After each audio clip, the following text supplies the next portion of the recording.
Halo teman-teman, saya mau info tadi pagi saya share bahwa perusahaan Airi yang perhotelan yang murah itu, kalau Airi yang sewa-sewa itu udah tutup, bahwa banyak bisnis yang bertumbangan. Makanya saya bilang kita yang di rumah punya waktu yang sangat banyak ini, kalau Anda bisa manfaatkan pasti jadi sebuah potensi baru. Kalau enggak, Anda lagi menyia-nyiakan waktu yang banyak ini. Hari ini kita akan belajar dari salah satu dokter juga, namanya Dokter Alam. Dia akan presentasiin SOP aja. Jadi kita kemarin ada SOP UTSU. Saya setiap Sabtu mau bikin setiap Sabtu kalau bisa ada dokter sih teman-teman. Nanti ada pertanyaan Q&A-nya puas-puasin, tapi jangan tanya kalau belum waktu Q&A. Apa sih yang Anda bisa tanya ke Q&A? Satu, dosis bisa, ada manfaat apa, ada sakit yang bisa atau enggak. Karena enggak semua sakit juga bisa disembuhkan oleh SOP atau UTSU juga. Kalau membantu pasti bantu. Kalau enggak ya enggak. Ya dok ya, bener ya dok ya. Ya, Kita betul. dari awal Betul. nggak pernah menyarankan atau membohong-bohong. Kalau nggak bisa kita bilang nggak bisa aja, udah simple. Nah teman-teman, sebelum saya mulai ini kita kan tegur sapa dulu ya. Hari Senin nanti kalau bisa saya ada training sama Pak Michael Tampi, bukan saya yang training sih, Pak Michael Tampi sendiri yang training soal Instagram mungkin ya, karena kan dia bangun perusahaan di Instagram beberapa sukses, kayak Parent Talk, di Instagram tuh ada namanya Parent Talk, itu dia yang buat, itu punya Pak Mike tuh, udah 700.000 lebih, maksudnya bisa sukses lah. Senin ini kita bisa belajar dari sosial media ya, nggak selalu AFC mulu sih channel ini ya. Jadi Senin secara Instagram aja belajar dulu apa sih how to manage Instagram, apa yang harus kita lakuin itu untuk hari Senin. Jadi kita nanti mau masukin modul-modul juga yang nggak selalu AFC melulu kok. Jadi nanti mungkin ada pembicara tentang personal branding dan lain-lain. Nah betul Pak Mike langsung yang bawa. Senin jam berapa? Selalu jam 3. Ini saya lagi coba dulu ya, takut kalau nggak bisa Senin mungkin di hari Kamis atau Jumat gitu. Tapi sebisa mungkin hari Senin. Oke teman-teman, hari ini terima kasih yang udah datang. Buat teman-teman yang online di Facebook juga saya mau info bahwa pertanyaan Anda di Facebook nggak bisa saya baca. Karena kami nggak login di Facebook. Itu cuma jumper doang dari Zoom ini ke Facebook. Jadi apabila teman-teman mau nanya, masuk ke Zoom ini, atau Anda minta tolong, mungkin ada yang udah masuk di Zoom, tolong tanyakan pertanyaan Anda. Selama itu nggak bisa. Dan pertanyaannya nanti di sesi question and answer. Dr. Alam biasa jelasin slide setengah jam, dari situ baru Anda tanya. Kalau Anda tanya sekarang, dokter dan saya nggak akan jawab, Bu. Kenapa? Karena mengganggu. Kita lagi presentasi, ini nanya. Gitu ya, terganggu dong pasti ya, maksudnya makan sambil main tenis meja nggak bisa. Jadi nanti dulu tanyanya, tahan dulu di sesi. Oke, saya akan opening. Nah ini Dokter Alam, dia punya, kalau Dokter Alam selalu punya slide yang beda, dia biasa ada video-video stem cell-nya. Nah, oke, waktu dan tempatnya saya boleh kasih ke Dokter Alam ya dok ya. Ya silakan. Nanti kalau next info aja ya. Oke, baik. Cek sound dulu, teman-teman. Suara Dokter Alam cukup keras nggak? AFC jelas? Jelas kalau saya jelas. AFC jelas? Saya jelas. Angkat tangannya aja kalau jelas. Kalau jelas angkat tangan atau jempol. Ya. Jelas. Oke, sip. Oke deh dok. Baik. Selamat sore kawan-kawan semua member AFC yang saya cintai.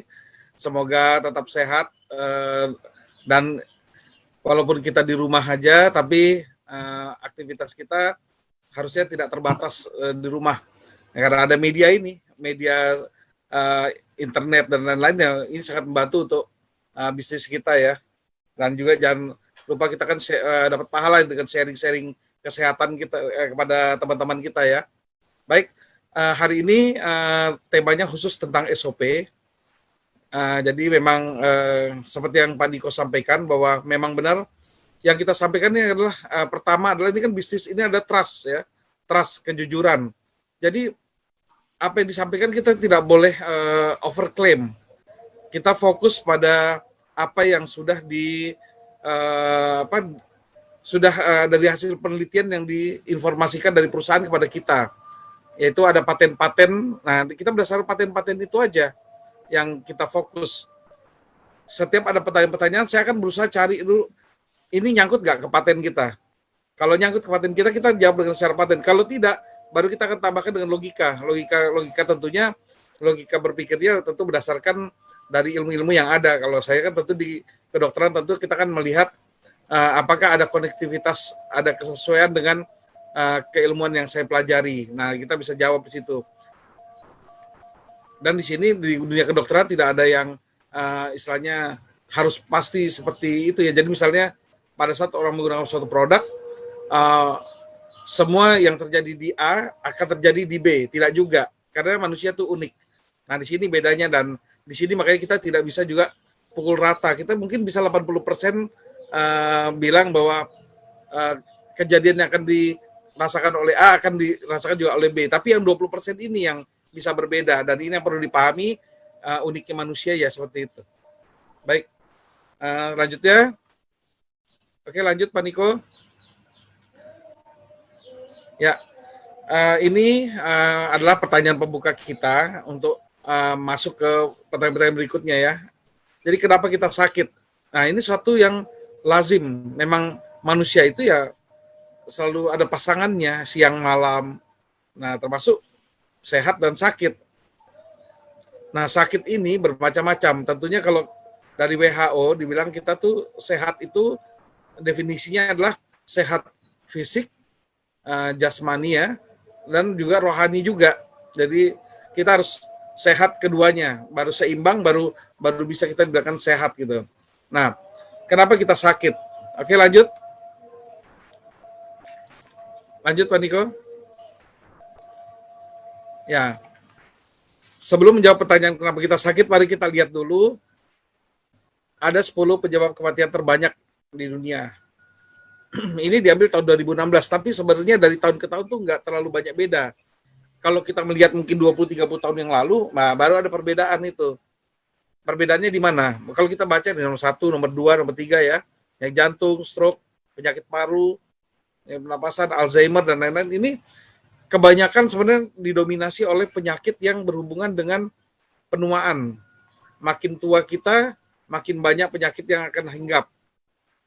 Kalau apa? Kalau kita memang tidak bisa menjaga pola makan kita, pola hidup kita, dan lain-lain. Penyakit yang umumnya hinggap saat ini adalah penyakit-penyakit jenis degeneratif. Apa itu penyakit degeneratif? Penyakit degeneratif adalah penyakit yang berhubungan dengan penuaan. Ya, berhubungan juga berarti dengan penuaan sel-sel kita. Dan ujungnya adalah kematian-kematian sel kita. Jadi jumlah sel kita ini sudah ada konstanta tertentu, sudah permanen ya. Misalnya kurang lebih si A ini mempunyai 70 triliun sel dalam tubuhnya. Maka kurang lebih berarti dia harus menjaga itu konstan agar bisa 70 triliun itu tetap ada dan bekerja dengan baik. Nah, dengan seiring waktu, sel-sel itu sendiri punya usia hidup, dan disitulah sel-sel itu akan ada yang mati, dan tugas kita adalah menggantikan sel mati itu dengan sel-sel baru, tentunya dengan yang kinerjanya tidak lebih rendah daripada yang mati. Jadi harus yang bagus juga, yang sel-sel bagus juga yang ini yang bisa menggantikan sel-sel mati tersebut. Oke, lanjut Pak. Oke, ini dia tadi saya sampaikan bahwa untuk sakit itu ada 2 jalan. Satu adalah proses dari dalam, yang kedua ada proses dari luar. Kalau dari dalam tentu karena proses penuaan yang terjadi dalam diri kita. Penuaan itu akan membuat sel-sel kita menjadi rusak dan kemudian bisa mati. Kematian sel-sel inilah jika terjadi banyak sekali sel yang mati akan mengganggu kinerja organ dan jaringan.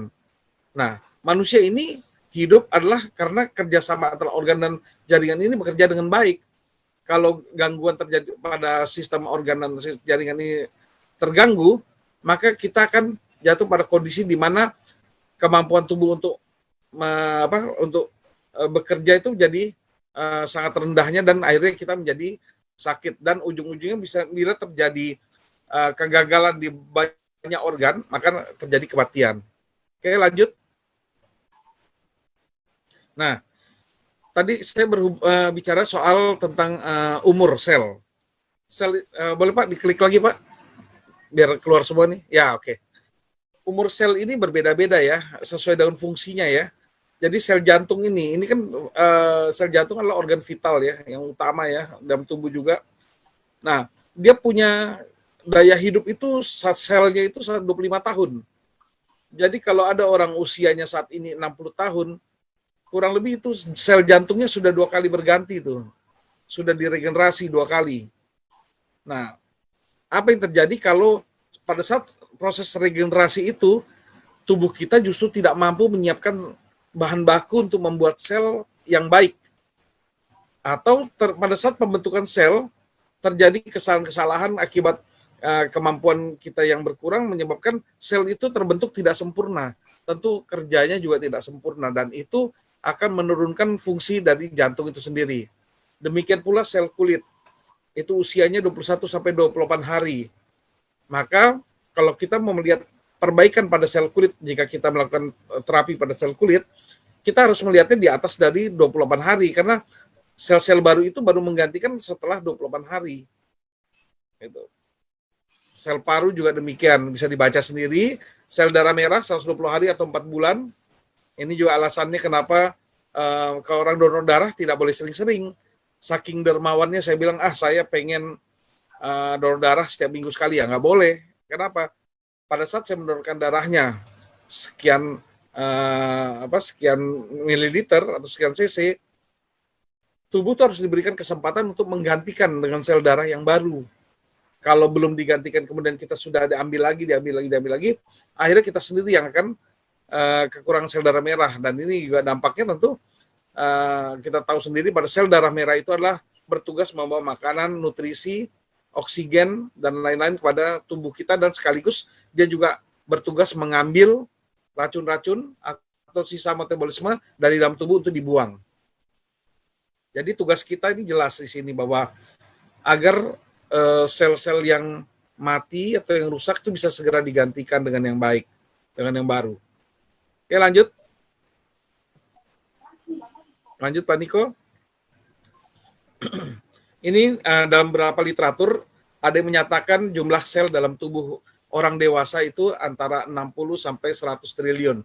Ada yang spesifik menuliskan 70 triliun, ada yang nulis 100, ada yang 90 triliun. Semuanya itu ya tentunya berdasarkan dari slide yang mereka teliti, jadi tidak ada yang salah. Jadi kita bikin range antara 60 sampai 100 triliun, karena memang ada dalam jurnalnya. Dan kenyataannya, faktanya, ternyata kurang lebih dari sel-sel tersebut, ada yang mati adalah 432 miliar sel, matinya setiap hari itu, di berbagai tempat. Contohnya tadi ya, di otak nih ada 190 ribu sel dalam satu hari. Darah itu 2 juta sel. Itu karena kerjanya lebih berat ya, mungkin dia transportasi dan lain-lain. Sel kulit kehilangan 40 ribu sel, macam-macam itu, karena bisa sinar matahari, UV, dan lain-lain ya. Nah, bayangkan 432 miliar sel ini mati. Tentu kita harus menggantikan. Kalau mati terus 432 miliar dan tidak bisa digantikan setiap harinya, tentunya sel-sel kita akan makin banyak yang rusak dan akhirnya kemampuan fisik kita akan menurun secara drastis. Oke, lanjut. Oke, ini statement bahwa setiap hari itu miliaran sel yang mati. Nah, ini harus jadi concern kita, harus jadi semacam misi kita bahwa kita akan menyiapkan penggantinya juga miliaran dalam sel kita juga. Ya, inilah yang harus kita lakukan. Berarti apa? Berarti kita harus perhatikan nutrisi kita. Nutrisi kita harus perhatikan. Kedua, gaya hidup kita yang lain yang menyebabkan kemungkinan sel itu punya umur jauh lebih pendek. Nah, itu yang harus kita hindari. Oke, lanjut. Silakan lanjut, Pak. Ya. Nah, sakit ini kalau menurut salah seorang peneliti di Massachusetts ya, di Amerika, yaitu Dr. Raymond Francis, dia menyatakan bahwa sakit itu terjadi apabila sel yang mati lebih banyak daripada sel yang baru. Jadi artinya apa? Artinya tubuh kita tidak mampu menyediakan sel-sel baru atau memperbaiki sel-sel yang rusak, sehingga sel yang rusak maupun sel yang mati itu demikian banyaknya menyebabkan fungsi-fungsi organ kita menurun. Dan ini jika terjadi secara masif dan terus-menerus serta melibatkan banyak organ, ya tentunya akan memperburuk kondisi kita. Oke, lanjut. Silakan lanjut, Pak. Jadi satu-satunya cara adalah agar kita bisa bertahan hidup, kalau dari konsep sel tadi, karena sel itu bisa mati dan rusak, maka ya kita harus bisa regenerasi. Inilah jalannya agar kita bisa tetap sehat, stay healthy ya. Nah, dari sini. Oke, lanjut, Pak.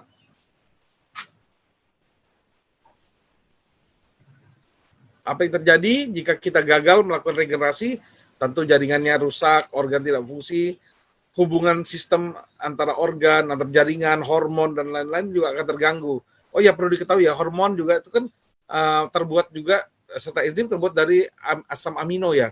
Jadi artinya nantinya memang nutrisi inilah yang kita perlukan untuk sebagai bahan baku untuk pembentukan sel, enzim, dan hormon bagi tubuh kita. Oke, lanjut, Pak.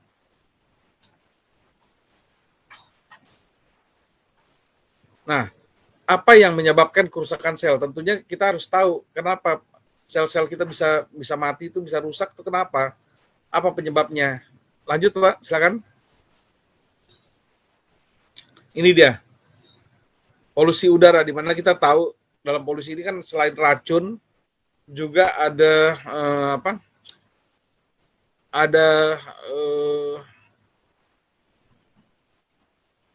ada radikal bebas ya. Ada radikal bebas juga yang tugasnya dia adalah mengambil elektron dari sel itu sehingga nggak stabil, dan sehingga sel-sel kalau nggak stabil itu ya dia akan rusak, dia akan mati. Kedua, makanan tidak sehat bisa karena disebabkan adanya pengawet-pengawet. Minuman juga demikian, bisa dari segi pengawet, bisa juga dari segi kontaminasi. Kalau makanan tuh risikonya adalah dikontaminasi, adanya bakteri, virus, dan jamur yang masuk ke dalam pencernaan kita. Pengawet sudah disebutkan. Pestisida ini berupa toksin, racun. Bisa saja sebenarnya kayak di sayuran-sayuran yang kita beli kelihatan bersih, padahal masih ada sisa pestisida pada saat ditanam yang lalu, mungkin masih ada akumulasinya, dan itu yang terkumpul dalam tubuh kita, dan akhirnya suatu saat akan menyebabkan kita sakit. Karena sel-sel kita jadi mati karena keracunan. Keracunannya pelan-pelan, tapi terakumulasi, jadi akhirnya suatu saat, pada saat jumlahnya sudah mencukupi untuk membunuh sel-sel kita, maka sel kita akan mati. Radiasi itu bisa dari mana-mana ya, bisa dari paparan sinar matahari, bisa juga dari elektromagnetik, atau zat-zat yang berhubungan dengan mungkin ada yang berhubungan dengan nuklir dan lain. Di beberapa negara kan seperti Jepang, Rusia kan ada kasus radiasi karena nuklir ya. Tapi kalau di kita yang lebih sering adalah radiasi dari benda-benda elektromagnetik yang wireless. Makanya jadi kalau bisa benda-benda yang wireless itu tidak lama-lama kontak dengan tubuh kita. Ya, kalau tidur HP itu jangan nempel lah dengan badan kita tuh, kasih agak jauh-jauh ya. Nah, itu contohnya tuh. Oke, lanjut.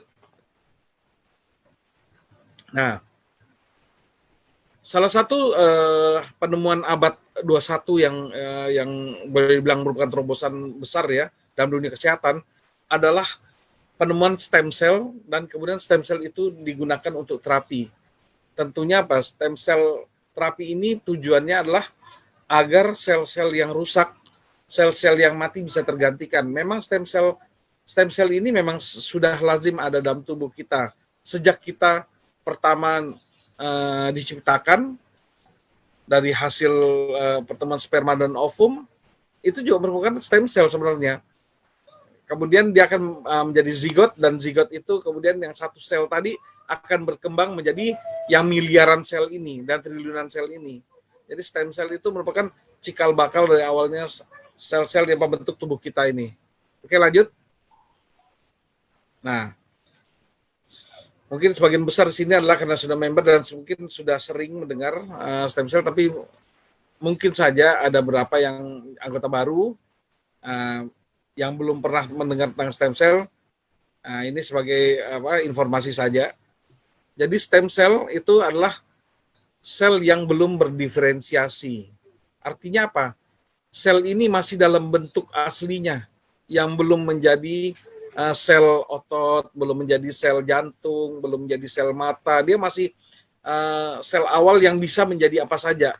Kalau kue, ini stem cell ini ibarat tepung. Dia siap menjadi donat, dia siap menjadi roti, dia siap menjadi cake macam apapun juga. Siap menjadi apapun. Jadi onde-onde dan lain-lain mungkin ya, dan lain-lain. Nah, stem cell inilah yang ada dalam tubuh kita dan kita butuhkan untuk kelangsungan hidup dari sel-sel kita yang lain. Artinya apa? Untuk regenerasi kita butuh stem cell. Sayangnya, di usia kita 18-20 tahun, kemampuan stem cell kita menurun hingga demikian rendahnya sampai kita mungkin tidak mampu lagi untuk memproduksi sel-sel atau memperbaiki sel-sel yang rusak sesuai dengan jumlah yang rusak. Misalnya yang rusak ada 1 juta, kemampuan mungkin stem cell kita udah nggak sampai lagi bisa memperbaiki 1 juta itu. Mungkin cuma 500.000 yang bisa diperbaiki. Akibatnya apa? Terjadi penurunan dari kemampuan organ atau jaringan. Dan ini kalau berlangsung dari tahun ke tahun terus-menerus, tentunya makin banyak sel yang mati dan sel rusak. Gitu. Nah, stem cell inilah yang nantinya akan bisa menjadi sel saraf, sel jantung, sel hati, sel usus, dan lain-lain. Tentunya dia tidak otomatis menjadi menentukan sendiri ya mau jadi apa, tapi dia selalu berdasarkan kebutuhan. Jadi kalau misalnya contoh di jantung kita ada sel yang mati, nah maka akan keluar sinyal di situ, akan memanggil stem cell. Yang stem cell ini akan dipanggil dan nantinya akan diminta untuk memproduksi sel jantung yang baru sebanyak yang dibutuhkan. Gitu. Jadi itu sinyal itu udah komplit. Selain memanggil stem cell dan menginformasikan ada apa dan ada apa yang terjadi dan kalau butuh apa, butuhnya misalnya butuh perbaikan atau butuh dibuatkan sel baru dan berapa banyak dan bentuknya seperti apa, itu semua sinyal itu sudah ada di situ dalam tubuh. Itulah canggihnya tubuh manusia ya. Dia bisa memberikan informasikan semua hal itu kepada stem cell dan stem cell bisa membuatnya. Tentunya stem cell ini kan dalam membentuk sel-sel baru tersebut butuh bahan baku. Nah, tugas kita lah untuk menyediakan bahan bakunya, yaitu tentunya masuknya harus melalui nutrisi. Ya. Di sini makanya penting sekali bahwa kita menjaga nutrisi kita agar bukan hanya seimbang, tapi memang sesuai dengan kebutuhan. Makanya ada disebut juga namanya dalam dunia kedokteran atau dunia medis atau dunia ini ya, gizi ya, yaitu adalah asam amino esensial ya. Ada asam amino itu bahan-bahan pembentuk protein, enzim dan hormon yang esensial, yang penting, sangat penting. Ada yang nggak dibutuhkan sama tubuh, tapi yang ini yang dibutuhkan oleh tubuh harus wajib kita siapkan. Makanya sekarang kan industri berlomba-lomba ya, industri makanan tuh berlomba-lomba bagaimana mereka mencari sumber-sumber disebut juga superfood ya.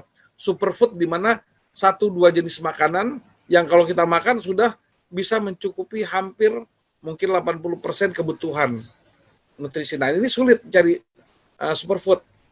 Nah, untungnya ya dari AFC ini kita berhasil mendapatkan 1 buah superfood yang mudah-mudahan memang ternyata terbukti bisa membantu tubuh kita untuk memenuhi kebutuhan bahan baku pembentukan sel-sel kita sehingga kita menjadi lebih sehat.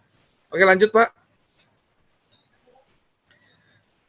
Ini dia nih, tadi disampaikan bahwa memang pada usia 18 tahun ke atas tuh udah mulai kemampuan stem cell kita berkurang, sehingga mulailah berdatangan berbagai penyakit yang berhubungan degeneratif seperti stroke, jantung koroner, Alzheimer, diabetes, dan lain-lain. Lumpuh itu adalah salah satu hasil akhir dari stroke atau gangguan pada persarafan. Oke, lanjut. Menurut Kaplan, PhD, stem cell ini merupakan sel penyembuh yang ada di seluruh tubuh kita. Jadi ini yang bilang terobosan abad 21 adalah ditemukannya stem cell, dipahaminya kerja stem cell, dan ternyata bisa untuk membantu tubuh kita menjadi pulih dengan sendirinya. Maksudnya pulih dengan sendirinya artinya apa? Kita pulih dari dalam dengan memberdayakan stem cell ini. Oke, lanjut. Ini kurang lebih tampilan stem cell di bawah mikroskop elektron. Oke, lanjut, silakan. Apa guna stem cell? Nah, kita harus tahu juga guna stem cell. Oke, lanjut Pak, silakan. Mungkin lanjut aja yang kedua, lanjut. Ya, ini dia. Saya bikin simple saja jadi 5R. Repairing, replacement, regenerasi, rehabilitasi, rejuvenasi. Nah, ini wajib ya dihafal ya oleh semua member FC agar bisa menjelaskan kepada teman-teman apa itu stem cell dan fungsinya.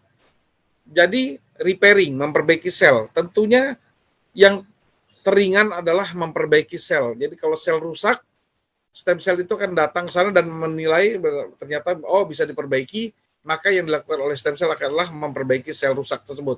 Tentunya memperbaikinya dengan apa? Dengan menggunakan bahan baku yang dari nutrisi yang masuk ke kita tadi, yaitu yang kalau kita ini dengan minum SOP ini bahan bakunya berarti kita sudah mencukupi untuk siap memperbaiki sel-sel rusak gitu ya oleh stem cell.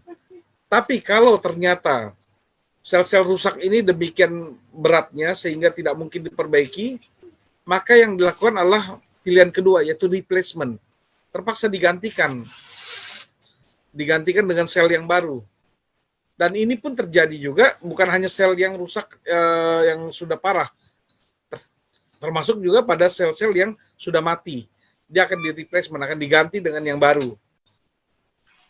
Yang ketiga adalah regenerasi.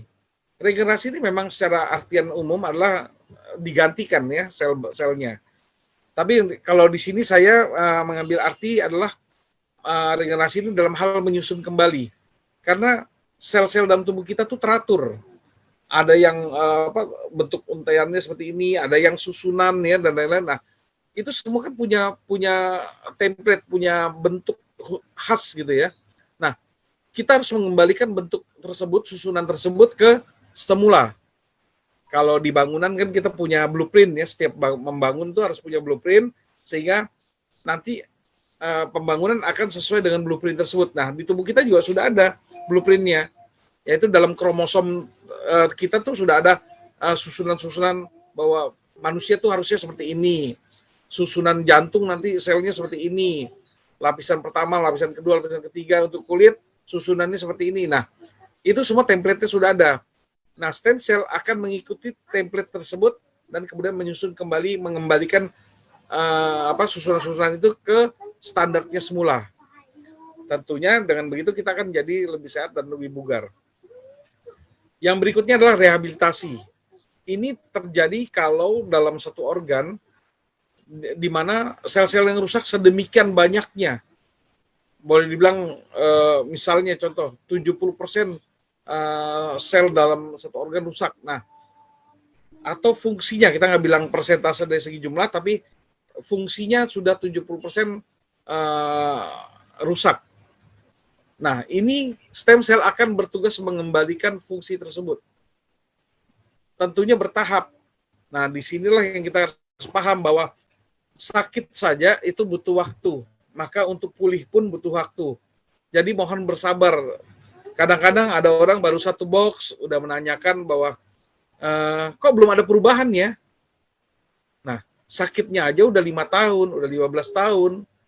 Mau berubah dalam satu box gitu. Ya tentunya banyak hal yang mesti diperbaiki. Dan terkadang tidak juga langsung bisa melaksanakan perbaikan. Kenapa?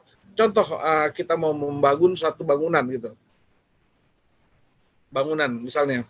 Nah, kadang-kadang kita mesti merobohkan sebagian dulu, kemudian baru menyusun kembali. Kalau dalam bentuk tanah, misalnya kita mau bangun gedung, terkadang tidak bisa langsung membangun gedung. Kenapa? Ternyata kita harus membersihkan dulu. Ternyata di bawahnya itu ternyata batu-batuan keras dan lain-lain, sehingga kita kesulitan untuk bangun fondasi. Sedangkan fondasi ini dasar yang utama untuk membangun gedung. Fondasi harus kuat. Nah, demikian pula kesehatan. Fondasinya harus kuat agar tidak mudah sakit kembali. Nah, untuk mengeluarkan, untuk membersihkan itu berarti kan harus digali dulu dan dikeluarkan batu-batuan keras yang mengganggu nanti fondasi tersebut. Nah, ini boleh diibaratkan adalah proses detoksifikasi atau body adjustment. Jadi kita akan mengambil gangguan-gangguan yang ada di tanah itu untuk dikeluarkan dulu, dan proses mengeluarkan itu juga butuh tenaga, butuh energi, dan juga butuh kesabaran, butuh waktu, dan prosesnya juga tidak nyaman. Makanya bisa terjadi orang yang tadinya kesannya sakitnya ringan, kemudian dia minum SOP dengan tujuan agar lebih fit, ternyata kok malah jadi kesannya tambah parah gitu. Karena itu proses mengeluarkan detoksnya itu juga nggak mudah, itu udah terakumulasi tahunan, dan mungkin juga sudah banyak toksin-toksin yang berat-berat di situ. Nah, proses mengeluarkan itu juga menyebabkan ketidaknyamanan, boleh dibilang juga bisa saja terjadi malah ada istilahnya sampai muncul manifestasi yang berat, bisa saja. Cuma umumnya dia tidak akan bertahan lama, umumnya 3 hari, ada yang mengalami prolongnya sampai panjang, bisa sampai 7 hari, ada yang lebih sedikit tapi ya. Nah, tentunya di sini saya biasanya menyarankan adalah perbanyak minum air putih, bisa juga dibantu dengan minum minuman yang seperti teh dan lain-lain, dan juga aktivitasnya juga kalau bisa agak banyak yang sifatnya olahraga gitu ya. Tentunya disesuaikan dengan kondisi tubuh ya, jangan terlalu yang high impact gitu. Dan kalau tidak tahan, contoh misalnya ada yang muncul gatal-gatal, ya kalau sudah tidak tahan ya boleh saja pergunakan obat-obatan yang untuk menghilangkan gatalnya tersebut. Kalau munculnya rasa nyeri ya boleh, kalau sudah tidak tahan minumlah obat-obat painkiller atau penahan nyeri. Nah, seperti itu. Nah, yang terakhir adalah fungsi rejuvenasi, yaitu meremajakan sel. Kalau repairing, replacement, regenerasi, rehabilitasi sudah dilakukan, maka seharusnya tubuh kita sudah bugar dan fit. Maka akan ada bonus manfaat yang lain, yaitu peremajaan sel. Jadi sel-sel kita yang masih sehat, maka itu akan diremajakan. Dan ini akan muncul tampilannya di kulit kita, di wajah kita, di rambut, kuku, dan semua yang terlihat lah, itu akan jadi lebih mudah. Jadi bukannya anti aging tapi reverse aging, bisa jadi lebih mudah. Gitu. Inilah manfaat dari stem cell ya, tentunya ini berhubungan langsung juga dengan manfaat dari SOP. Oke, lanjut Pak. Ya, ini sekedar informasi saja, sekedar refreshing aja bahwa stem cell itu bisa bersumber dari kalau ini kita bagi 3 aja ya, stem cell embrio ya, ini yang paling bagus sebenarnya. Tapi karena kalau untuk mendapatkan stem cell embrio kita ini harus ambil dari sebelum menjadi janin ya, itu kita harus ambil embrionya. Jadi disinilah banyak negara yang melarang ya, karena di sini pada saat kita ambil embrio, stem cell embrio, maka kehidupannya tidak akan berlanjut lagi. Makanya sebagian negara ini ilegal. Kalau yang kedua adalah stem cell tali pusat. Kendalanya adalah tidak semua negara atau daerah memiliki fasilitas untuk pengambilan stem cell tali pusat ini. Karena dibutuhkan alat khusus, dibutuhkan kondisi ruangan khusus, dibutuhkan teknologi khusus, dibutuhkan keahlian khusus baik dokter maupun perawatnya, dan untuk penyimpanannya pun juga khusus, yaitu ada bank stem cell tali pusat, dan nggak semua tempat punya. Selanjutnya adalah biaya. biayanya juga terhitung tidak murah. Dan juga hambatan berikutnya adalah hanya bisa digunakan sampai usia bayi tersebut 20 tahun kurang lebih. Jadi usia penggunaannya sampai 20 tahun. Kalau lebih dari itu, boleh bilang seperti kadaluarsa lah gitu ya. Maka pada saat dibutuhkan misalnya tapi sudah lewat dari 20 tahun, maka tidak bisa lagi dimanfaatkan. Yang ketiga adalah yang memang lazim digunakan di rumah sakit maupun di klinik. Kalau di luar negeri itu level klinik boleh ya melaksanakan stem cell sumsum tulang nih. Tapi kalau di Indonesia nggak bisa, harus rumah sakit. Dan saat ini cuma 11 rumah sakit yang diakui pemerintah yang bisa untuk melaksanakan terapi stem cell. Ini adalah mengambil stem cell dari sumsum tulang kita. Sumsum tulang kita. Jadi semua tulang-tulang kita, terutama sel-sel tulang yang bentuknya kayak pipa ya, seperti daerah betis, daerah paha itu ya, itu tuh mengandung sumsum itu. Nah, tapi ternyata cadangan terbanyak bukan di situ sumsum tulangnya. Terbanyak adalah ada di tulang panggul. Nah, jadi stem cell sumsum tulang ini biasanya kita ambil di tulang panggul. Bisa kiri, bisa kanan. Kenapa? Karena cadangan sumsum tulangnya paling banyak dan paling mudah diakses. Tentunya harus dilakukan pengeboran ya, harus ditusuk sampai masuk ke dalam, menembus tulang, masuk ke dalam sumsum tulang, baru disedot. Dan itu yang nanti akan diolah, diambil stem cell-nya saja dan disuntikan kembali ke dalam tubuh ke tempat di mana akan dilakukan perbaikan. Oke, lanjut Pak, silakan. Mungkin hari ini saya tidak muterin video ya, waktunya supaya lebih efektif, tapi saya kasih lihat yang di gambar-gambar aja. Jadi yang di atas kiri ini adalah proses persiapan, karena pasien ini adalah pasien yang punya masalah dengan gangguan di sendi lutut maupun pergelangan kaki. Nah, inilah kita persiapan.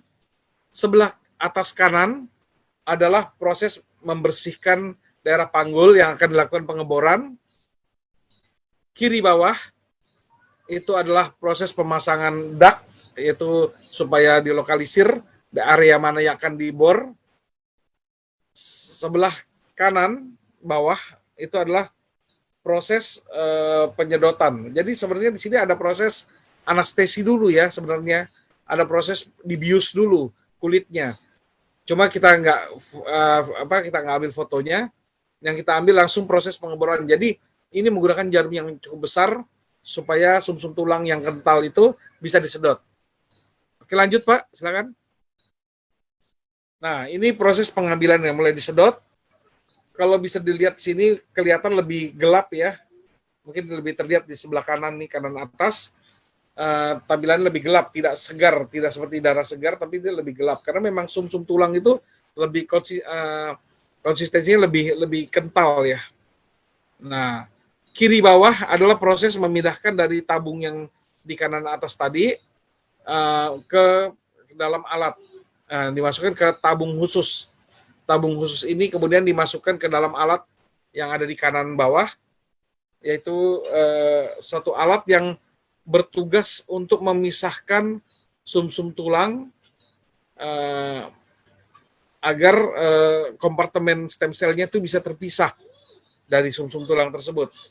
Karena nanti kalau sudah selesai, itu nanti stem cell itu akan pindah ke tabung spuit atau jarum suntik yang lebih kecil. Nah, stem cell-nya akan pindah ke situ, sedangkan sisa ampas dari sumsum tulangnya yang nggak dipakai itu nanti tetap di kanan. Oke, lanjut Pak. Nah, ini proses sudah selesai yang di kiri atas, di mana yang sebelah kanan agak gelap itu adalah sumsum tulang yang sudah tidak terpakai. Yang sebelah kiri yang dipegang itu adalah sudah stem cell di dalamnya sudah ada di situ dari hasil pengambilan dari sumsum tulang tersebut. Kemudian tabung yang lebih merah lebih cerah ini ada stem cell di sini, kemudian disuntikan ke area-area di mana yang akan diperbaiki, yaitu daerah lutut pada pasien ini dan daerah pergelangan kaki. dengan beberapa stem cell saja masuk ke dalam sendi-sendinya itu, diharapkan dalam berapa hari, berapa minggu dia akan berkembang dan akan memperbaiki baik tulang rawan di situ, selaput pembungkus sinovialnya, kemudian memperbaiki otot-otot, tendonnya dan lain-lain, sehingga menjadi terjadi perbaikan pada pasien tersebut. Ini langsung disuntikan, kenapa? Karena pasien ini dianggap adalah pasien dengan kondisi penyakit yang tidak berat. Kalau penyakit berat, tentunya stem cell yang dibutuhkan lebih banyak. Kalau butuh lebih banyak, itu tidak cukup dengan ini saja. Jadi setelah diambil harus dibiarkan dulu. Butuh alat lagi, butuh ruangan lagi untuk membiarkan lagi, dan butuh waktu lagi. Bisa berapa hari, bisa berapa minggu, sampai menghasilkan jutaan stem cell yang kemudian nanti baru bisa diaplikasikan ke dalam tubuh pasien. Nah, oke, lanjut, silakan Pak. Lanjut Pak, silakan. Oke. Nah, terapi stem cell saat ini, ya memang kita kalau bicara jujur, ya ini memang mahal betul. Kenapa bisa dibilang mahal? Begini, saya mau bandingkan ya. Jadi pada saat kita membandingkan SOP kan salah satu alternatif ya dari terapi stem cell. Kita bandingkan SOP ini tidak dengan dengan produk-produk yang lain yang tidak apple to apple. Jadi kita nggak bisa bandingkan SOP dengan misalnya multivitamin yang termahal sekarang, misalnya gitu, apalah gitu ya. Nggak bisa. Karena multivitamin itu beda dengan produk kita SOP. Jadi kita kalau mau bandingkan SOP adalah bandingkanlah dengan stem cell terapi yang ada saat ini. Itu apa? Yang bicara di rumah sakit itu apa? Di rumah sakit itu stem cell yang tadi yang saya perlihatkan tadi ya. Nah, kalau mau tahu dari segi harganya ya begini rumusnya. Setiap kilogram berat badan kita itu kalau ingin pemulihan, kita membutuhkan 1,5 sampai 2 juta stem cell per kilogram berat badan. Kita ambil aja yang mudah, yaitu 2 kilogram ya. 2 juta stem cell setiap kilogramnya. Kalau berat badan saya 80 kilogram, berarti saya butuh berapa ini untuk memperbaiki seluruh tubuh saya? Ya tentunya butuhnya adalah 80 kg dikali 2 juta stem cell. Berarti saya butuh 160 juta stem cell untuk seluruh tubuh saya. Untuk seluruh tubuh saya. Nah, biayanya berapa? Saat ini biaya untuk menghasilkan atau memproduksi satu stem cell itu adalah Rp2 per stem cell. Berarti saya butuh 160 juta stem cell dikali Rp2. Saya butuh berarti 320 juta rupiah untuk sekali terapi. Untuk whole tubuh ya, seluruh tubuh ya. Nah, tinggal dikali saja berapa kali saya harus terapi. Umumnya 3 kali, bisa sampai 5 kali. Ada juga mungkin yang sampai lebih. Karena ada yang rutin juga. Nah, bayangkan, kalau saya 3 kali saja, berarti saya sudah lebih dari 1 miliar. Saya harus siapkan uang untuk permak tubuh saya dengan stem cell. Kalau secara klinis. Nah, kalau dengan SOP, tentunya lebih ringan. Kedua, kenapa tidak stabil? Tidak stabil ini bukan berarti secara medis artinya mereka jelek bekerjanya. Tidak. Tapi memang sifatnya kan sel ini kan ada usianya. Dan ini banyak sekali step-stepnya untuk menyiapkan stem cell ini. Nah, setiap fase atau setiap step-step ini punya risiko untuk terjadi kerusakan, kegagalan, dan lain-lain. Nah, ini makanya tidak bisa saja satu step punya masalah, maka yang lainnya akan bermasalah ke depannya. Jadi memang banyak sekali faktor pengganggunya. Kalau di SOP kan tinggal kita buka, kita makan, semuanya nanti proses terjadi di dalam tubuh. Pengganggunya sudah sangat kurang dibandingin kalau kita olah dulu di luar, baru nanti disuntikan ke dalam. Nah, pengolahan luar ini yang banyak masalahnya juga. Nah, ketiga ya ada yang bilang sakit. Kenapa sakit? Ya ditusuk-tusuk itu ya gimana punya, saya juga sebagai dokter juga mendingan saya menusuk daripada saya ditusuk gitu ya. Saya lebih suka menusuk, menyuntik atau ini daripada saya yang disuntik tentunya. Ya nggak semua orang mau lah nggak nyaman ya dengan sakit ya. Sulit. Kenapa sulit? Ya tadi karena ya butuh keahlian khusus, butuh alat khusus, butuh tempat khusus. Nggak boleh kita ketemu di rumah saya terus langsung saya lakukan tindakan, nggak boleh. Kita butuh tempat khusus. Jadi nggak mudah untuk melakukan ini. Itu banyak syarat-syarat yang harus dipatuhi. Dan jangan lupa setiap tindakan yang sifatnya melobangi tubuh itu punya resiko untuk terjadi infeksi maupun emboli perendangan. Jadi tetap berisiko ya. Gitu. Oke, lanjut. Lanjut Pak Niko. Ya, oke, ini alternatif stem cell-nya. Oke, lanjut Pak, silakan. Ya inilah yang termudah, yang terenak ya inilah SOP 100 plus. Nah, tinggal sobek aja kan, tinggal sobek masukin mulut. Nah, enak sekali nih. Oke, lanjut. Ya, ada 3 paten dari SOP. Nah, ini lah, saya bersyukurnya di sini adalah produk kita ini sudah dikasih senjata. Senjatanya apa? Yaitu penelitian. Fakta-fakta penelitian, dan itu akhirnya muncul apa? Berupa pengakuan paten. Kalau sudah bicara paten, maka ini tidak terbantahkan. Misalnya di sini dikatakan di paten pertama, cell regeneration effect. Berarti memang sudah terbukti secara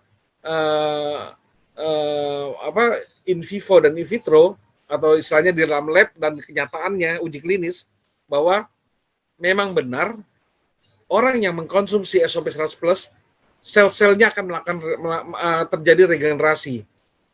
Nah, yang menyebabkan kok hasilnya bisa beda-beda ya. Ada yang baru 2 saset, ada yang 1 box, ada yang 3 paket baru berasa. Nah, itu adalah kondisi masing-masing orang yang berbeda-beda. Jadi kepastian di sini dipatenkan bahwa dipastikan bahwa sel akan mengalami regenerasi jika kita minum SOP 100 plus. Akan mengalami itu. Tapi hasilnya bisa terjadi perbedaan ya karena variasi-variasi kondisi tadi. Tergantung dari ya kondisi berat ringan penyakit, adanya komplikasi yang banyak atau tidak, sudah seberapa kronisnya, kemudian usia juga biasanya lebih mudah, lebih cepat pemulihan misalnya. Itu banyak faktor. Atau juga gaya hidup juga menjadi faktor yang menyebabkan perbedaan antara cepat atau tidaknya respon itu dirasakan. Respon tubuh terjadi, perbaikan terjadi, cuma ada orang sudah merasakan, ada yang belum merasakan. Ada limitnya yang batasan-batasan tertentu yang kalau sudah lewat angka ini baru orang terasa. Ada yang belum. Ambang batas itu beda-beda. Nah, inilah yang menyebabkan variasi dan ini yang harus dipahami oleh member dalam menyampaikan kepada calon pengguna, yaitu akan terjadi perbedaan yang tidak bisa disamakan antara satu dengan yang lain. Sama-sama penderita diabetes, sama-sama sudah 7 tahun. Kok yang satu cepat pulih, yang satu belum? Nah, ternyata komplikasinya lebih banyak yang satu. Ternyata gaya hidupnya yang satu tuh masih belum benar, yang satu sudah mengontrol diri dan lain-lain. Itulah yang membedakan ya. Atau penyakit penyerta lainnya. Itu. Oke, lanjut Pak. Paten kedua. Nah, tadi kita bicara pertama adalah paten pertama adalah sel-sel kita bisa diregenerasi. Dan itu dipastikan dengan paten ya. Jadi kita berani ngomongnya itu. Yang kedua, faktor penting dalam tubuh kita adalah darah. Kenapa? Darah itu kan transport kan. Makanan yang kita makan semua harus mencapai seluruh tubuh kita. Sampai ke area-area yang terjauh. Yang paling perifer kalau kita bilang ya. Di kedokteran itu bilang yang paling perifer itu harus ke bagian darah. Ujung rambut itu harus ke bagian darah. Nah, itu ya. Rambut, bulu kaki, bulu apa segala itu harus ke bagian apa? Darah, dan tugas darah itu harus sampai ke sana. Berarti tidak boleh ada hambatan. Harus mudah dicapai. Berarti syaratnya apa? Pembuluh darahnya harus bagus, jalanannya ya. Kedua, sel-sel darahnya jumlahnya cukup. ketiga, kinerja dari sel darah merahnya sendiri harus bagus. Kenapa? Karena sel darah merah itu kan dia ada HB di situ, hemoglobin. Dia mengikat oksigen, dia harus mampu mengikat oksigen dengan jumlah yang optimum, yang paling maksimal, yang optimum lah. Kita nggak ada maksimal ya, yang paling optimum. Jumlah oksigen yang paling optimum, membawa makanan yang paling optimum. Dan jangan lupa, setelah menyampaikan semua makanan oksigen ke seluruh bagian tubuh, ada tugas yang kedua dari darah pada saat dia kembali, yaitu membawa sisa-sisa metabolisme maupun racun-racun dan lain-lain apapun juga dari bagian tubuh itu untuk dikumpulkan dan dilakukan pembuangan. Pembuangan ya tentu yang utama ya adalah melalui urin. Kalau darah tuh karena dicucinya di ginjal ya, jadi akan lewat ke ginjal dan di situ disaring semua yang toksin, semua yang harus dibuang itu akan keluar di situ, dibuang melalui urin. Dan darah naik lagi ke atas, siap bekerja lagi mengangkat makanan dengan sudah bersih dia. Darah bersih lah gitu ya. Nah, jadi kita di sini penting sekali menjaga agar darah kita harus baik. Dan di sini ternyata SOP punya kemampuan itu, bisa mengimprove blood circulation. Nah, ini hal penting. Jadi kombinasi yang baik sekali antara nutrisinya disiapkan, kemudian pekerjanya diaktifkan itu stem cell-nya, kemudian transportasinya juga dan pembuangannya juga diperhatikan. Luar biasa ini, produk ini lengkap jadinya. Dan ini ya di tempat lain yang nggak terjadi gitu. Di produk lain nggak terjadi ini. Nah, oke Pak, yang ketiga Pak, lanjut Pak. Silakan lanjut. Nah, ini adalah bonus. Paten ketiga ini bonus. Kenapa? Ternyata orang-orang yang kalau darahnya bagus, lancar,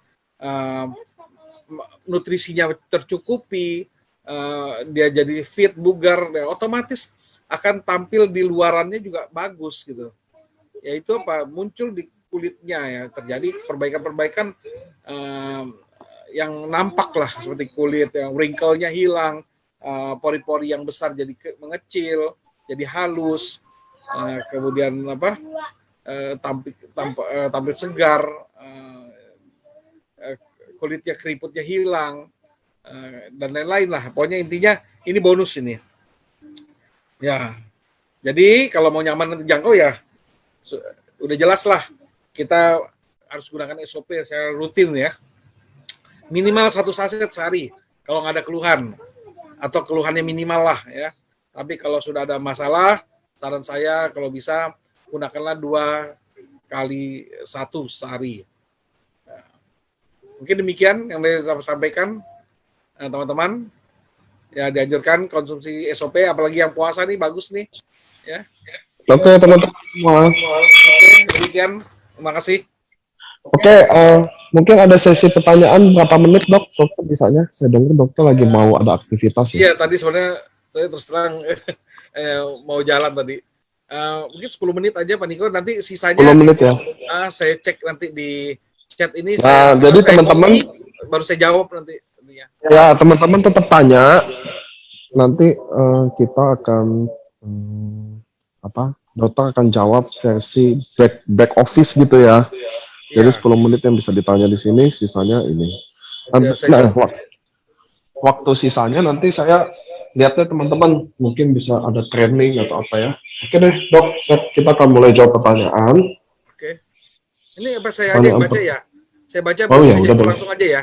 Boleh gitu. Oke. Dari Mbak Rani ini, dokter mau tanya riwayat diabetes pernah tifus, sekarang ada rasa panas di perut sampai ke dada. Terkadang perut perih, biasanya gejala apa? Nah, ini masalah nyeri atau panas di daerah perut dada ini, apalagi terutama daerah tengah-tengah ini, memang bisa banyak faktor yang bisa bermasalah dengan lambung, yaitu berarti asam lambung, tapi bisa juga dengan faktor lain yang kita juga belum tahu ini. Pasien-pasien GERD juga mengalami hal yang sama, juga seperti ini. Pasien jantung juga umumnya juga mengalami perasaan seperti ini. Jadi ini belum begitu jelas sebenarnya. Apalagi kalau disambungkan dengan diabetesnya ini kelihatannya belum koneksinya agak lebih masih diffuse ya, masih rancu ini. Terus terang saya belum bisa jawab kenapa terasa panas ya. Kalau yang paling umum sih memang produksi asam lambung yang mungkin bermasalah. Tapi karena ini kan nggak bisa dijawab di sini ya, nggak bisa kayak konfirmasi dua arah itu. Saya tanya Barani jawab itu langsung nggak bisa gitu. Jadi di sini kemungkinan besar kalau saya bisa jawab adalah perlu diperhatikan mungkin ada masalah dalam produksi asam lambung mungkin. Gitu. Kalau memang pasien tersebut tidak mengalami masalah dengan seperti jantung. Oke, berikutnya, oke sebentar, coba saya cek.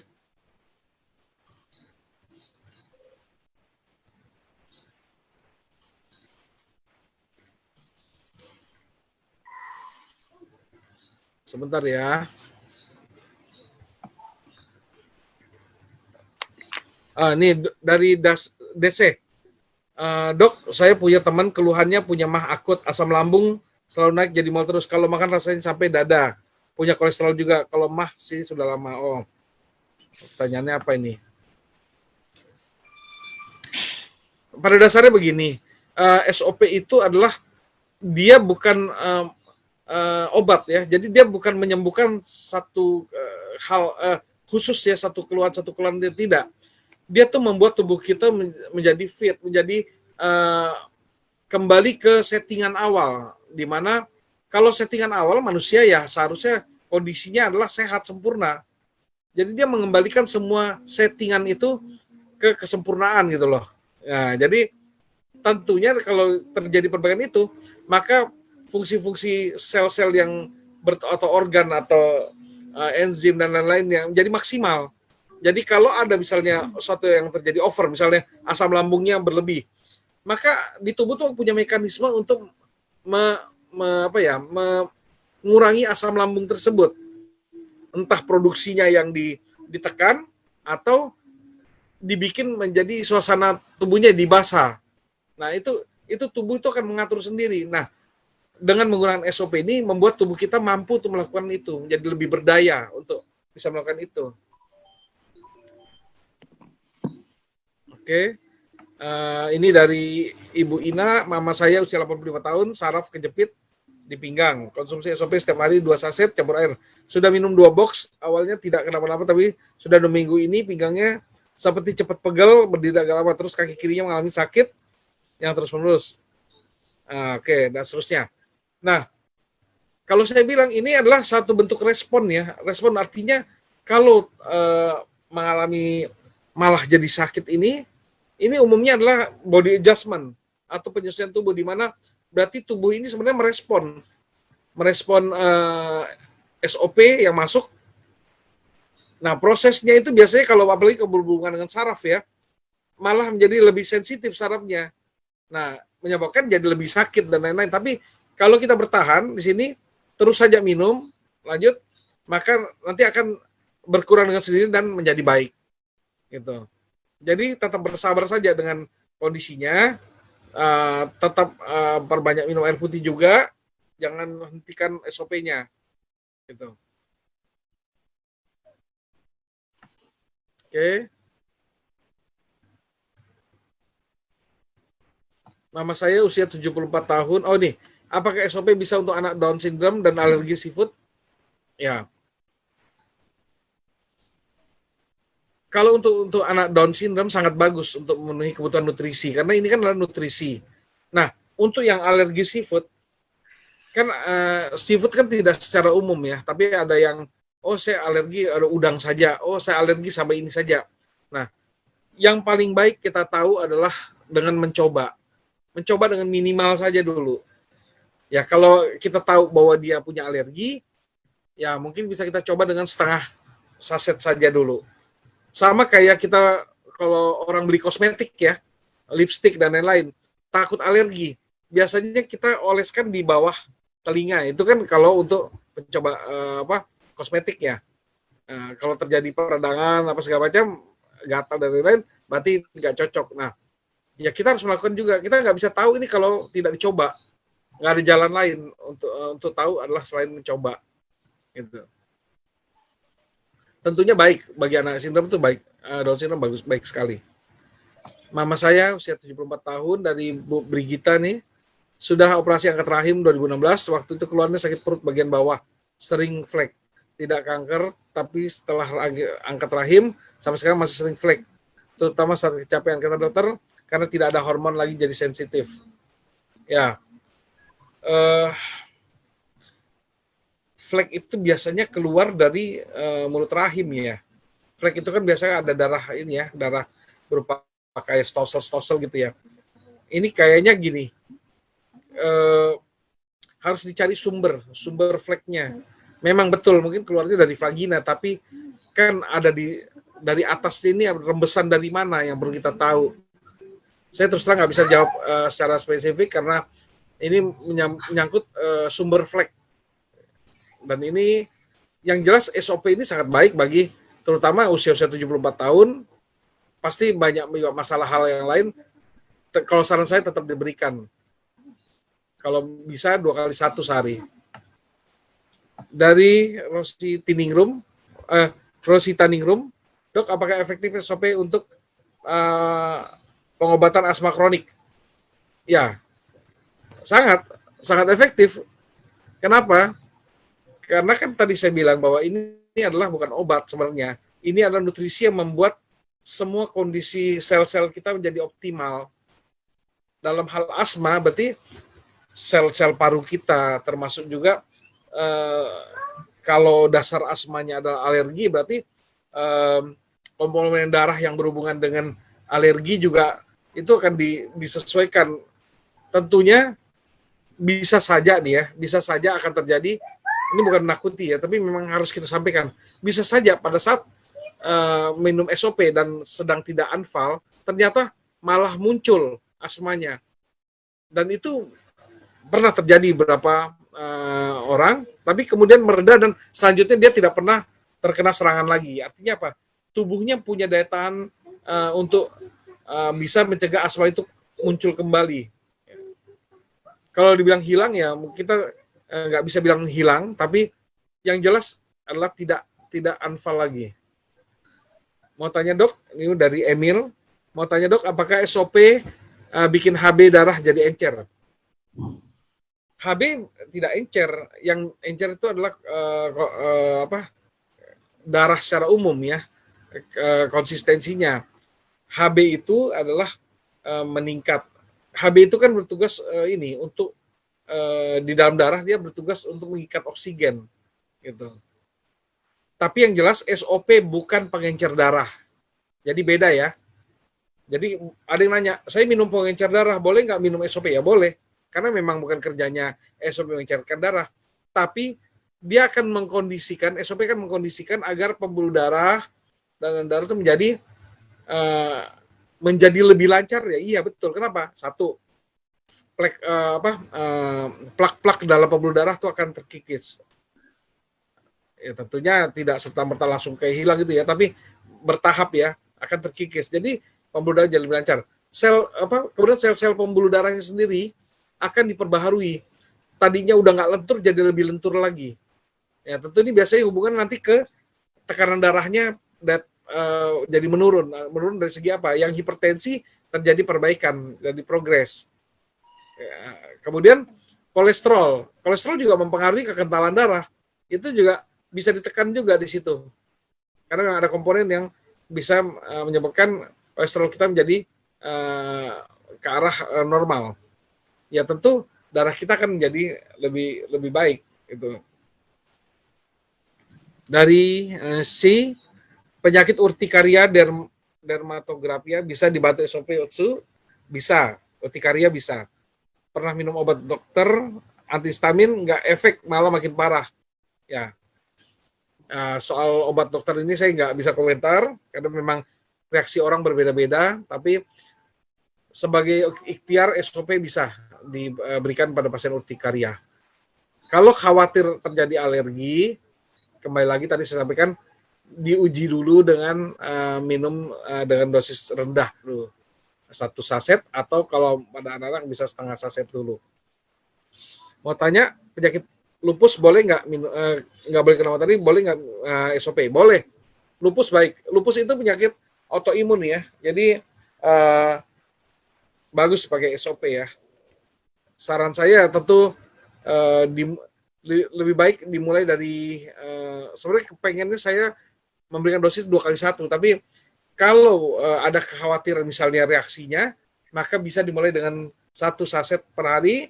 Nanti setelah 1 minggu 2 minggu, kemudian di up menjadi 2x1.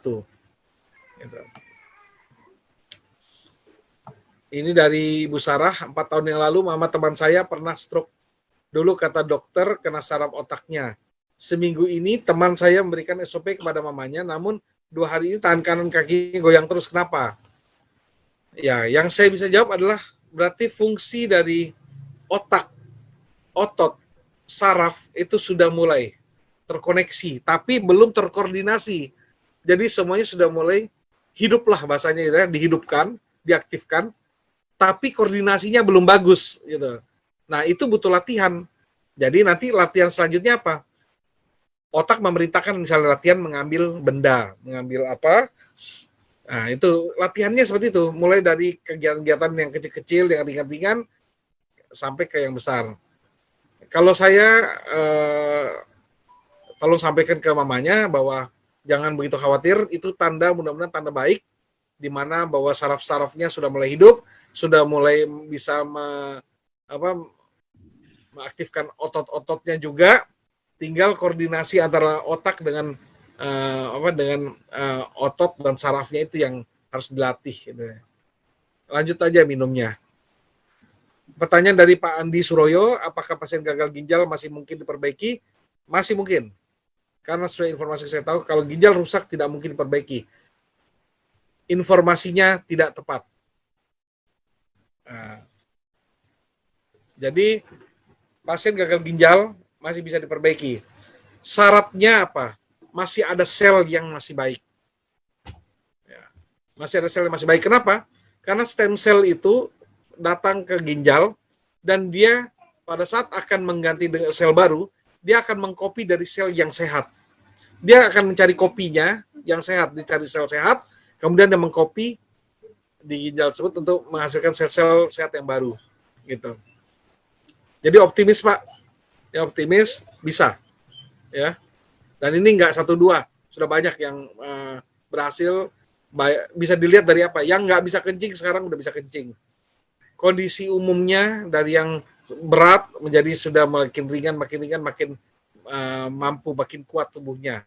Kulitnya juga biasanya kalau cuci darah udah sering menghitam, ya kan makin memudar, makin ke arah cerah, makin bugar lah gitu ya. Jarak antara cuci darah yang satu ke yang lain juga makin jarang ya. Oke, Pak Andi Suroyo.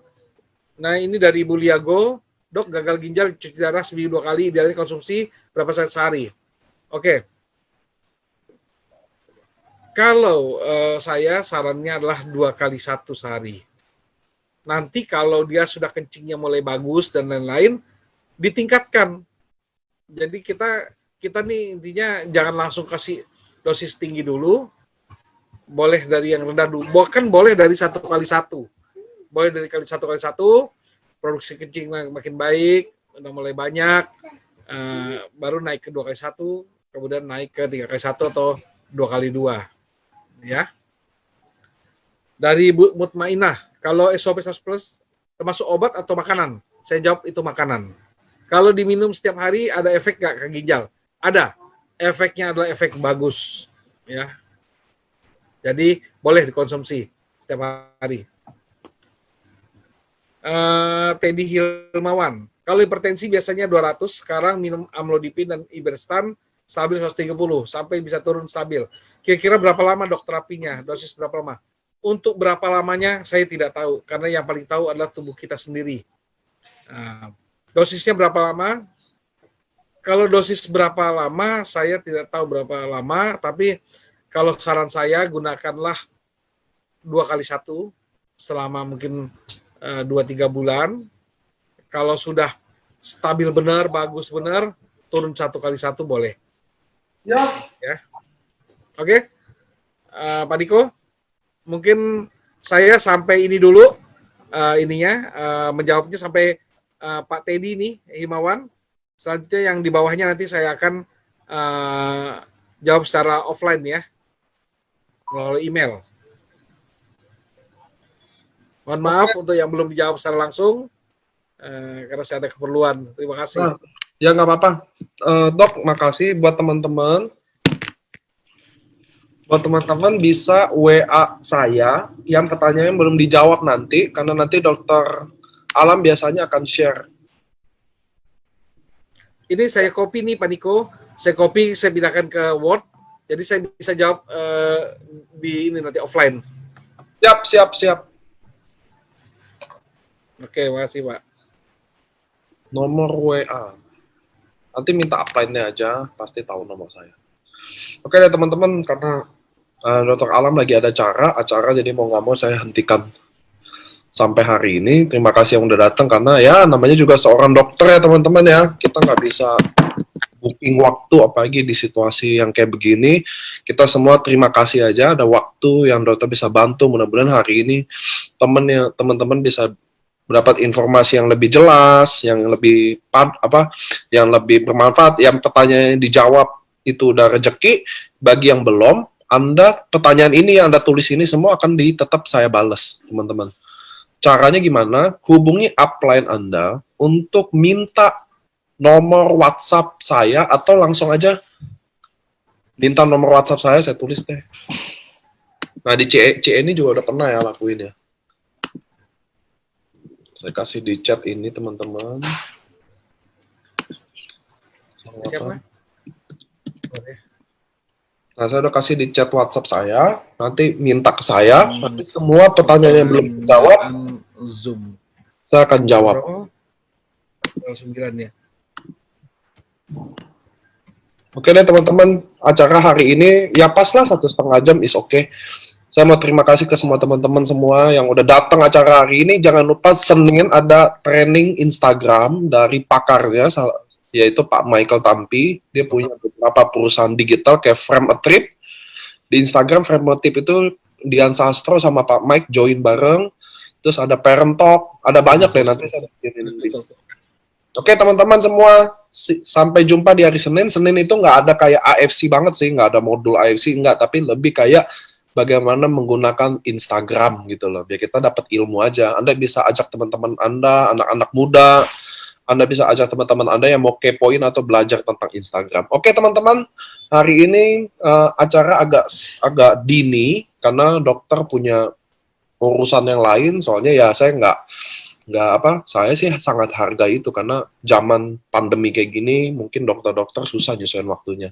Kita juga doain buat teman-teman kerabat dokter di AFC, karena di AFC ada ribuan dokter yang lagi fight di corona, kayak waktu itu speaker dokter Buana juga di rumah sakit dia, dokter Trevino juga waktu itu saya ketemu. Jadi banyak banget kita dokter Amrin yang kemarin bawain acara juga, saya lihat dia di bandara lagi jagain buat karantina pasien corona itu ya teman-teman ya. Makanya kita rata-rata dokter kita lagi fight.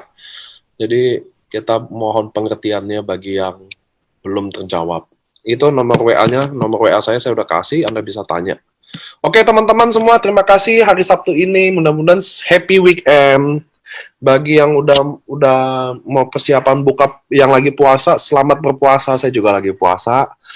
Terus bagi yang belum produktif, ingat teman-teman, saya bukan mau selalu motivasi orang, tapi saya mau bilang bahwa pandemi ini masih panjang teman-teman. Bukannya masalah negatif atau positif, tapi kita harus do something. Kita harus do something. Bukan lagi soal Anda jual konsumsi produk mencegah corona, bukan lagi, tapi saya mau kasih tahu teman-teman, mulai ajak berbisnis. Kenapa? Karena orang sekarang udah nggak peduli lagi corona atau enggak. Sekarang orang lebih peduli lapar atau enggak. Bisnis lagi hancur-hancuran di mana-mana. Saya tadi pagi baru sharing bisnis Airi, yang aplikasi sewa rumah, apartemen gitu, sekarang udah tutup.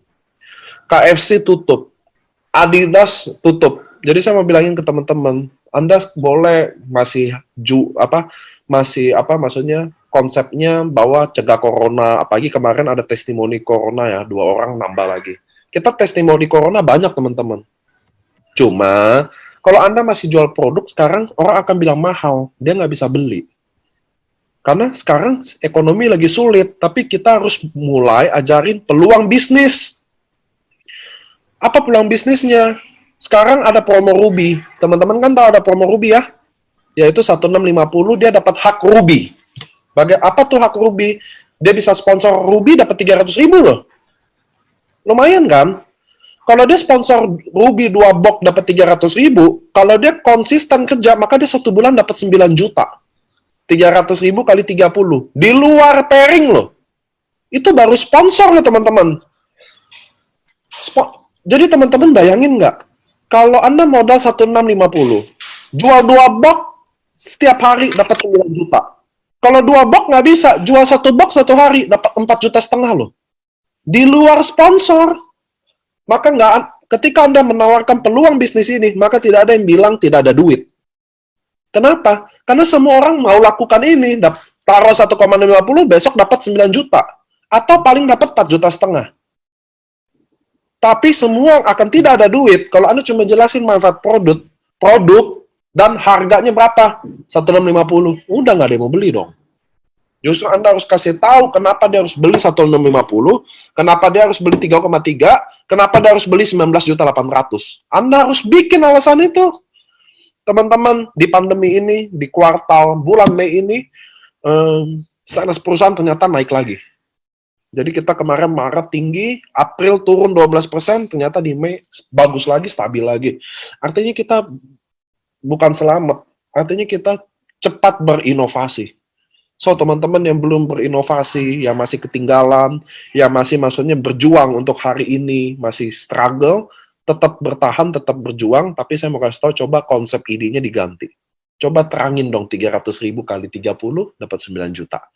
Hanya dengan closing 1 hari 2 box, kita punya waktu 24 jam. Saya sehari tidur 3 jam, 4 jam. 3 jam paling banyak lah. Jadi maksud saya teman-teman, kita punya waktu banyak banget. Yuk kita produktif.